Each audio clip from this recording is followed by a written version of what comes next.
Please subscribe the channel and don't forget to click the bell icon.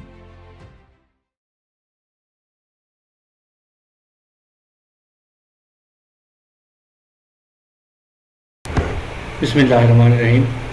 Welcome to Botanica.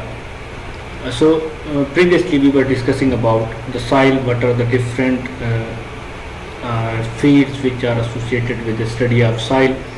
We have discussed about various definitions of the soil according to the different type of people. For example, according to farmer, what is soil according to the geologist. And after that we have discussed about the differences between pedology and edaphology, and as one is the descriptive part, that we study only about the soil, that is the pedology, and we are not talking about the applicative nature of the soil. And in the edaphology we study the soil with respect to the plants. So now there is a next topic is the formation of the soil, how the soil formation occur, what are the different steps through which the soil are formed. So as far as the starting material is concerned, that is the parent rock, and that parent rock may be any of the three types that which are making. So either soil forming rocks are three in number, so there either they be the igneous rocks, or there may be the sedimentary rocks, or there may be the metamorphic rocks. So as these three rocks are responsible for the soil formation, so there any one of these are three, either there will be any one of these rocks, or all of the three may be, or the two of may be involved in the soil formation. So first of all we are talking about the igneous rocks. So what are the igneous rocks? That are the crystalline solid. They are the primary rocks that which are formed directly when the magma is cooled. So these are the rocks which are the first rocks when the magma cools down, and those rocks which are formed after the cooling of the magma. So these are those rocks. So when either these may be acting as a parent rock for the soil formation, or the rocks may be sedimentary. So we are not talking in the detail about the rocks, parent rocks, but we have to define them, or we have to explain them in two or three lines. So in the sedimentary rocks, these are the rocks which are formed on the surface of the earth, either in water or land. So as the igneous rocks are formed directly from the cooling of the magma, but the sedimentary rocks, these are formed by other processes, by other factors, and these are either they are formed on the surface of the earth, or they may be formed on the surface of water, or may be formed on the land. So they are called secondary. So as these are directly, this is the igneous rocks are the direct outcome of the cooling of the magma, but these are the secondary, that these are formed afterward, because they often result from the accumulation of small pieces broken off from pre-existing rocks. So why they are called secondary rocks? Because they are formed because of the accumulation, because of the pile up of the other material which is isolated or which is separated from the parental material. For example, those pre-existing rocks may be these igneous rocks. So as these sedimentary rocks are concerned, so they are different, as they are formed either on the surface of water, or on the earth or land, and they are formed by the accumulation of small pieces, and those are small pieces of pre-existing rocks. There may be any kind of small pieces. So most sedimentary rocks become cemented together. So they are cemented together, they are joined together by minerals and chemicals present when they are formed. So how these rocks are formed, sedimentary rocks are formed, because these small pieces are joined together, they held together by the cementing material, and that cementing materials are either minerals, or they are the chemical agents which are present there. So they act as a cementing material, it joins these small pieces, and the result is the sedimentary rock. So as far as the sedimentary and igneous rocks, which when subjected to more intense pressure or heat, and as a result undergo a complete change and form metamorphic rock. So the third type of rock is the result of the pressure or the physical changes occurring on the igneous and sedimentary rock. So when Sedimentary rocks or igneous rocks when they are subjected to a temperature, when they are acted upon by the intense heat or intense temperature. So what will do? There will be a complete change in their nature, complete change in their physical as well as chemical structures, in their size of the particles. So when there is these actions are taken, so what will be? There will be a metamorphic rock. So soil formation results from the disintegration or weathering of parent rocks by either physical, chemical or biological. So as far as the rocks are concerned, there are three types of rocks. These are the parental rocks, and how they are formed, either they are formed by directly cooling of the magma, or the rocks may be formed by the cementing of different types of material, different types of particles.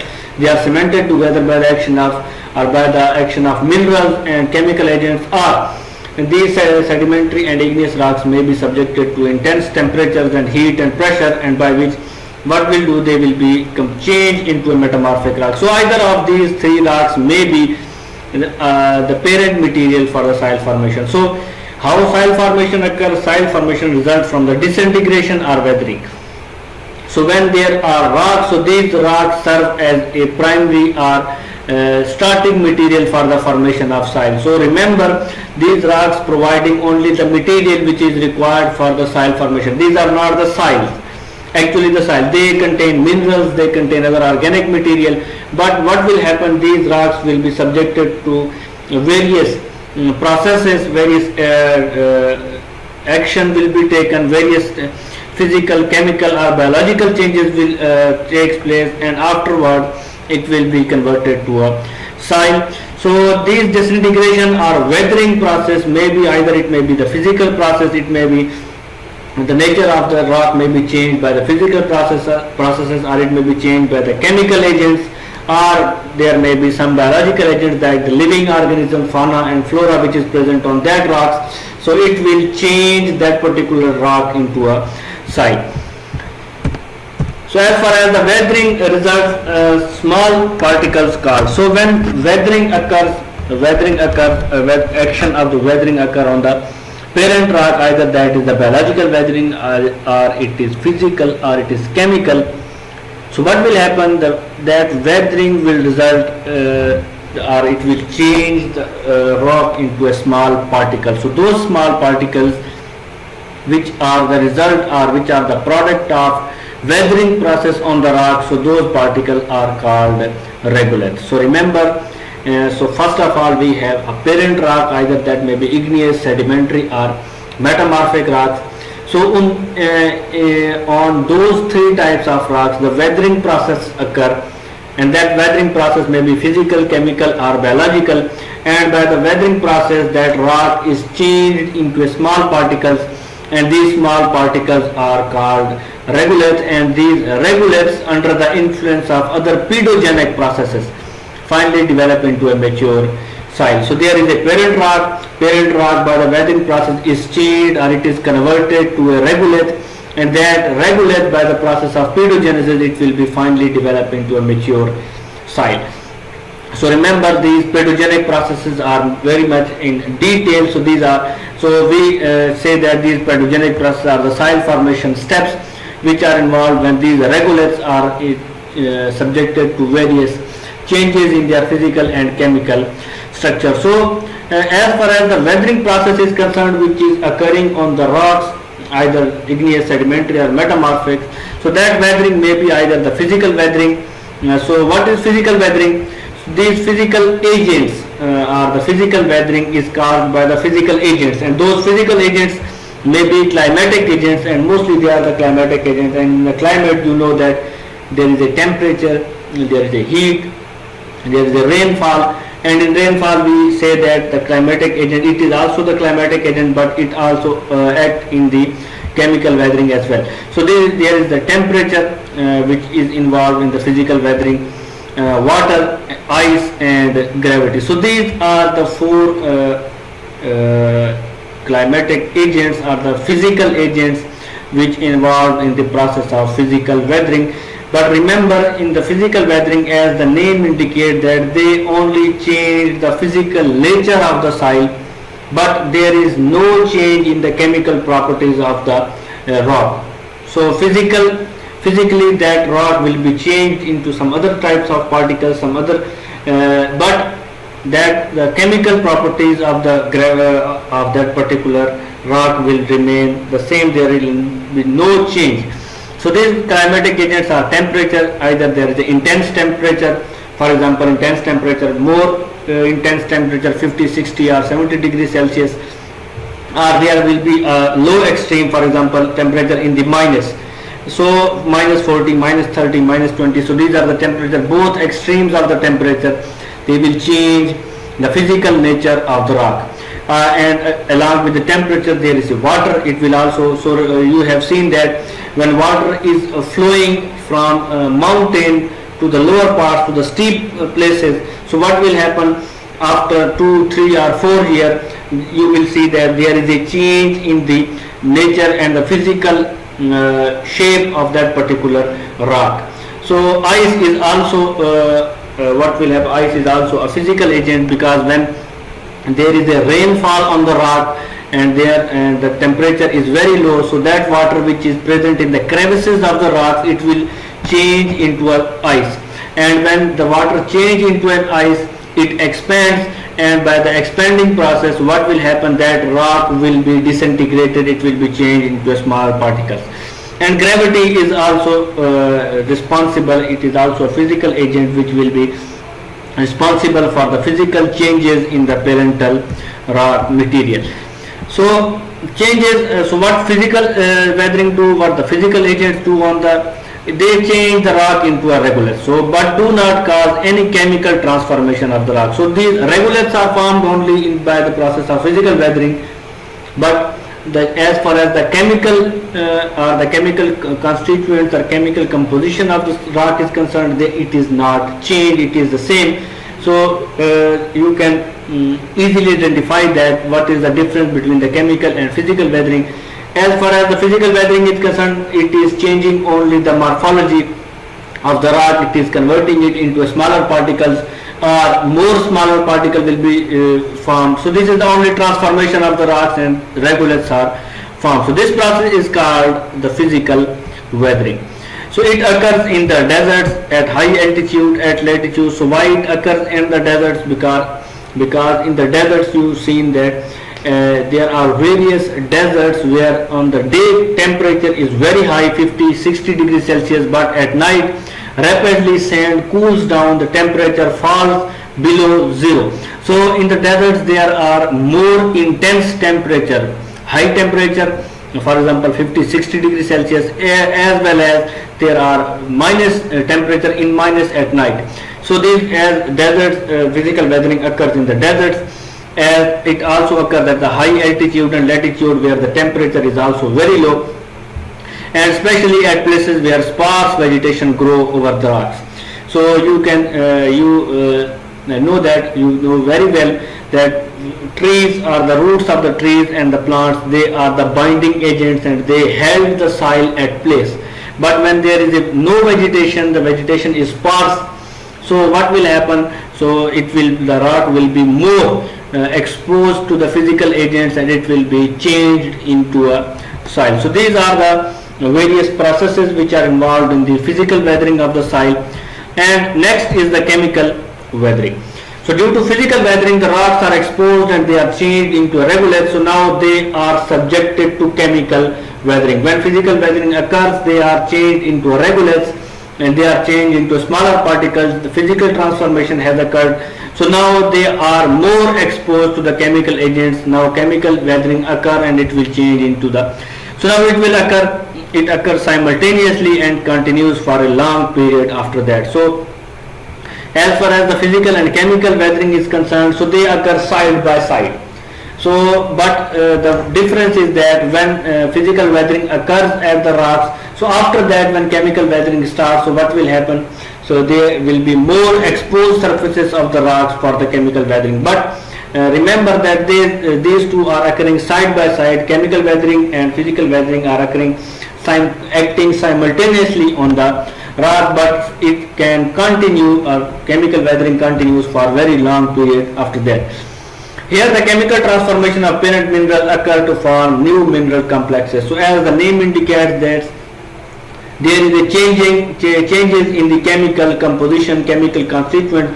So as there are the minerals which are present are held together, which acting as a cementing material in the rock. So now due to various chemical agents, so transformation or changes occurs and new mineral complexes are formed. So water is the most potent weathering agent. So remember, water is also a physical agent and it is also a chemical agent. So it is involved in both. It is involved in the physical weathering, also it is involved in the chemical weathering. So what will do, the water is the potent agent, so it will change the composition of those minerals. So soluble rocks, so those which are soluble in the water. So why we are calling it the water is the most potent weathering agent, because most of the minerals they are soluble in the water. So when they are soluble in the water, so for example there are 10 or 20 or 30 minerals which are soluble in the water. So when they make a solution, so the more intense or complex structure are formed and they will make a complexes of minerals. So soluble rocks like gypsum, limestone and those with a calcareous content are weathered by the solvent action of water. So as there are various types of rocks along with the gypsum, and there is a limestone and other which are rapidly soluble, which are more soluble, strongly soluble in the water. So when they dissolved in water, water acts on them. So this solution will make a more intense or more complicated mineral complexes. So chemical weathering, as a result, hydroxides of iron, magnesium, calcium and aluminium are formed. So what happens, so for example either there is a iron or there is a magnesium or calcium. So what will happen, by the action of the water, the hydroxides are formed. So the release of calcium, magnesium, potassium and sodium as well as hydration further contribute to chemical weathering. So these are all the complexes, these are all the changes which occur by the action of the water on the parent rock material. So the third is biological weathering. So as the name indicates that biological weathering is the type of weathering which is carried out by the living organism. So in the living organism we have a bacteria, we have a plants, we have animals. So these all will contribute and they will collectively are the agents for the biological weathering. So certain organisms like the bacteria, protozoans, fungi and nematodes as well as lichens and mosses colonize at the rocks.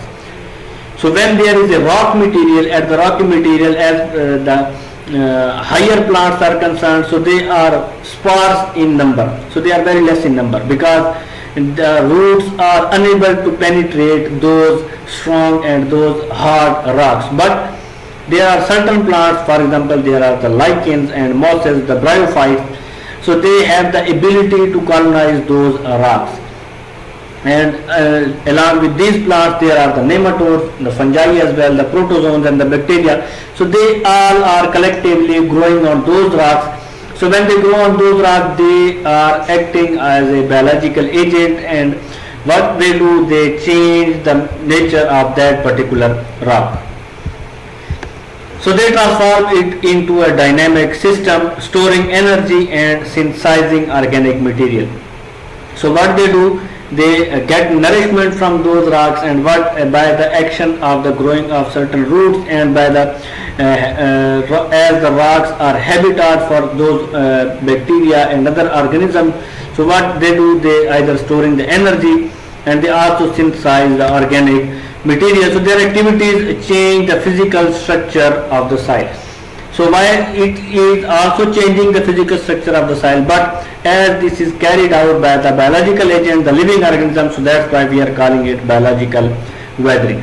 The lichen and mosses extract mineral nutrients, for example potassium, sulfur, calcium, magnesium, sodium, iron, silicon and aluminium from the rock. So these are the all minerals which are present in the rocks, and they are extracted, they are absorbed by the plants in the, and they combine with organic matter and eventually return to the developing soil after the decomposition of vegetation. So this is the cycle that the minerals are dissolved from, they are obtained or they are absorbed by the lichens and mosses.